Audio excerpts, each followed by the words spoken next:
The lecture hall fell silent as Professor Velthar's four eyes swept across the assembled cadets of the Galactic Military Academy. His chitinous plates clicked together as he gestured toward the holographic display floating above the podium. "Earth," he said, his translator rendering his clicks and whistles into standard galactic. Death World classification extreme. Gravity 1.2 times standard. Atmospheric pressure, variable and hostile. Indigenous life forms, predatory at every level. Rocky sat in the back row, her arms crossed, watching the familiar blue-green sphere rotate slowly in the projection. Around her, cadets from a dozen species shifted uncomfortably in their specially designed seats. The humans, Velthar continued, evolved in conditions that would kill most of you within hours. Their planet actively tries to murder its inhabitants through weather phenomena alone. Cyclones, earthquakes, volcanic eruptions, and yet they thrived. A Centaurian cadet raised one of his 6 appendages. "Professor, surely you exaggerate. No cadet here could survive such conditions." Velthar's mandibles spread in what Rocky had learned to recognize as his species' version of a grim smile. "I do not exaggerate, Cadet Zelnor.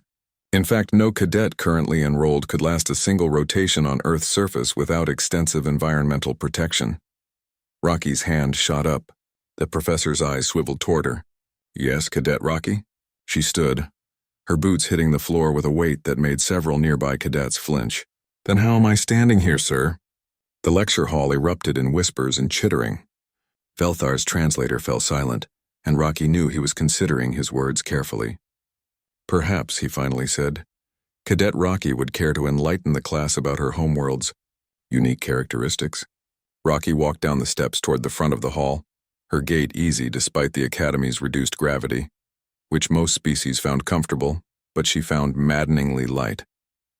She'd kept her human heritage quiet for the first month of training, letting her performance speak for itself. "I grew up in a place called Colorado," she began, accepting the professor's invitation to take the floor. "Mountains, thin air. In winter, temperatures dropped to -40 degrees standard. In summer, the sun would burn your skin in minutes." A Felixian cadet's fur bristled. "Impossible. Such extremes are nothing," Rocky interrupted, her voice carrying across the hall, "because I also spent time in the Amazon. 95% humidity. Temperatures near 45 degrees.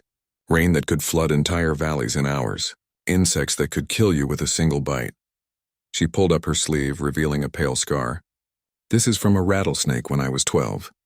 Venomous predator. I hiked 3 hours to reach help." She pointed to another mark. "This is from a riptide off the Australian coast. The ocean tried to drag me out to sea. I swam back." The cadets stared, their various forms of eyes wide with what Rocky recognized as horror. "Earth doesn't just have one environment," she continued, manipulating the hologram to zoom in on different regions. "We have deserts where nothing rains for years. Tundras frozen solid for months. Jungles so dense you can't see 3 feet ahead. Oceans deeper than mountains are tall, with pressures that would crush most starship hulls." "And humans live in all of these?" asked a Velosian, her gaseous form rippling with disbelief. "Not just live," Rocky said. "We thrived in all of them.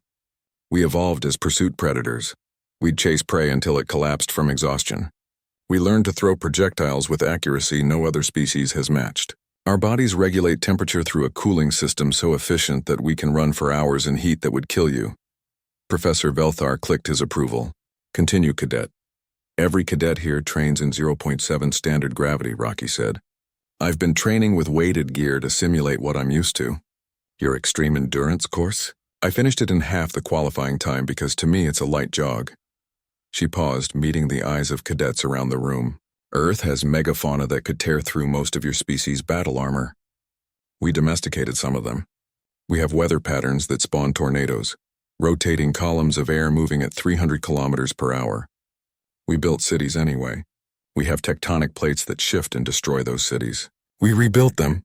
A Zephyrite cadet's translator sparked to life. "But why? Why not leave? Find an easier world?" Rocky smiled. "Because Earth made us strong. Every challenge, every predator, every disaster made us adapt, made us problem solvers, made us stubborn." She turned back to the hologram. "You see a death world. We see home." "The first human explorers," Belthar interjected, his tone now almost respectful, arrived at the Galactic Assembly claiming to be a spacefaring species. We didn't believe them.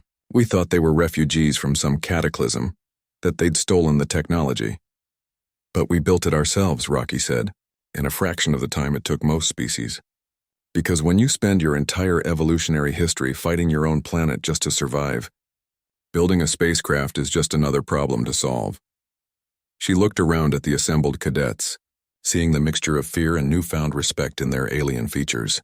So when you study death worlds, when you learn about hostile environments and survival tactics, remember, I grew up in one. Every human did. We didn't just survive Earth, we conquered it. Rocky returned to her seat, the sound of her footsteps echoing in the silent hall. Professor Velthar's mandibles clicked in what might have been approval. Class dismissed, he said.